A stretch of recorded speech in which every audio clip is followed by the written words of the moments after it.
Maswerteng hapon po mga ka-STL. Narito na po ang resulta ng STL Bulacan para sa araw na to, 2nd of February 8, 2026, araw ng linggo. Naway ang mga natayaan nyo pong mga numero kanina ay manalo nawa ngayong hapong ito, 4 p.m. Kaya kunin nyo na po ang inyong mga ticket.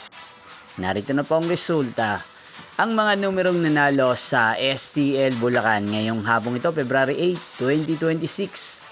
4 p.m. second draw result 18 at 39 in exact order. Again, 18 at 39.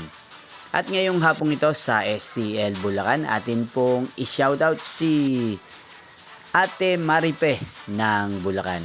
Shoutout po sa inyo, Ate Maripe. Sana po ay nasa maayos kayong kalagayan. At sa lahat po ng mga taga Bulacan dyan na lagi pong nanonood sa channel na to, shoutout po sa inyo. Magkita-kita pong muli tayo mamayang 8 p.m. Thank you for watching.